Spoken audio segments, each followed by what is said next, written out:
Hello, hello mga mi, magandang araw. Last weekend kasama namin ang family ng asawa ko.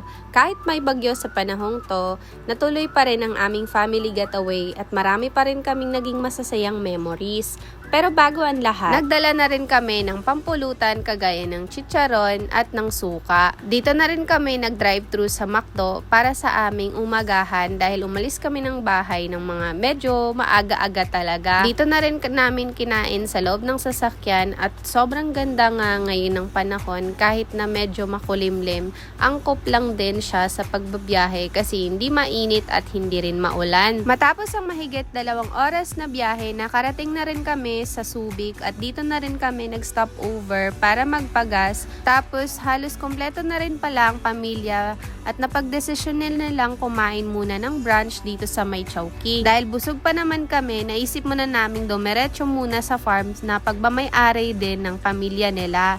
Plano rin sana naming dumaan sa Mango Farm pero dahil maulan hindi na kami natuloy at nagugutom na rin ang aming bulinggit or ang aming batang kasama kaya dumiretso na kami dito. Dito na nga namin naisipan kumain sa Lupita Restaurant. Dito umorder kami ng pork sisig para sa amin ng kapatid ko habang beef salpikaw naman ang inorder ng asawa ko para sa kanya.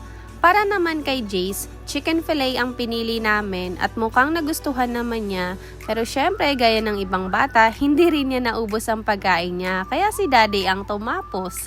Pagkatapos namin kumain, dumiretso na rin kaagad kami dito sa Casa Maniego. May binayaran lang kami ang minimal fee para sa environmental. At tsaka, dumiretso na rin kami dito sa loob. 2 days and 1 night ang stay namin rito. Pagdating namin, wala pang gaanong ulan.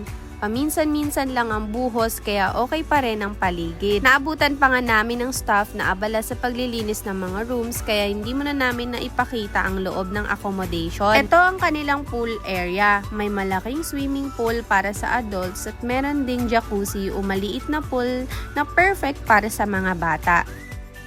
Family pet friendly din siya. Ito ay magandang venue para sa kahit anumang ganap sa buhay. Either reunions, team buildings, o simpleng staycation lang. Marami rin silang inclusions depende sa room na kukunin nyo. Kung interesado kayong mag-book, ilalagay ko rito ang ilang rates, contact numbers, at Facebook page para makita ninyo ang iba pang detalye.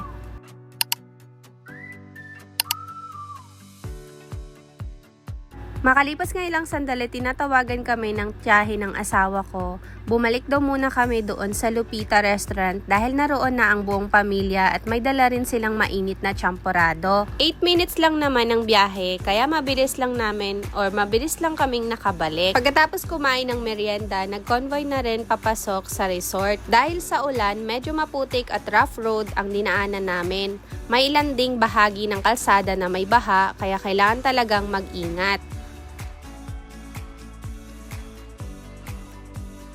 Pagdating namin sa room, ito agad ang bubungad sa inyo. May 2 kama sa baba, full body mirror, toilet and bath, sink at hagdanan papunta sa may loft area or sa may attic area.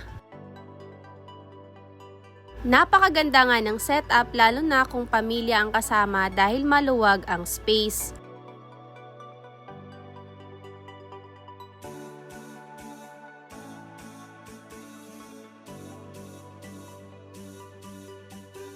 Meron din silang video okay na pwedeng gamitin. At hindi na nagpahuli ang mga bata, naligo na rin sila sa pool kahit sobrang lamig. Dito na rin kami nagkaroon ng dinner kasama ang buong pamilya. Mga bandang hapon, sinubukan din naming pumunta sa beach. Sa kabutihang palad, humina muna ang ulan at bahagyang lumabas ang araw. Pero ramdam na ramdam pa rin ang malakas na hangin. Malalaki rin ang alon kaya hindi talaga ligtas na lumangoy. Wala rin palang activities or water activities sa ngayon kasi nga may bagyo.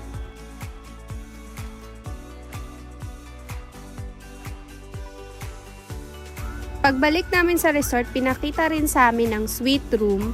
May mga gamit na sa loob dahil doon na naka-check-in ang ibang kamag-anak namin.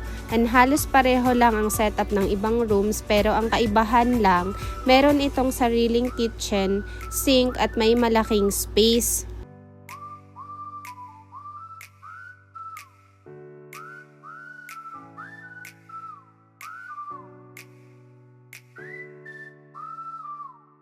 Tumulong na rin ako sa pagbabalat nitong itlog na uulamin naman kinabukasan at syempre hindi nawala yung pagchika-chika kasama yung pamilya.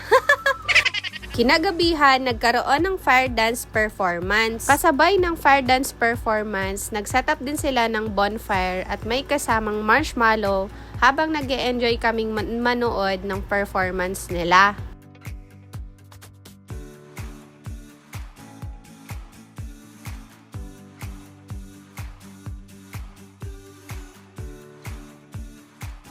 Bandang 11 PM nga, malakas ang ulan at kahit malakas at masungit ang panahon, hindi iyon naging hadlang para maging memorable ang reunion na to. Sa totoo lang, yung asawa ko lang yung nag-video nito dahil nasa loob na ako, pinapatulog na yung anak namin. Kinabukasan, ito naman ang itsura kapag may sikat ng araw.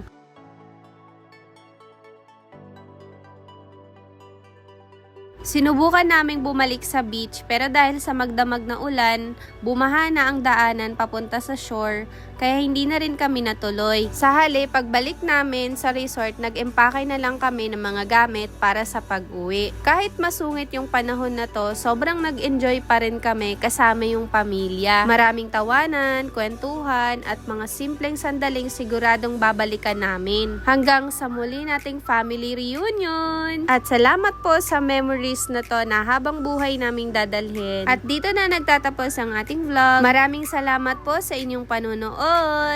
Bye!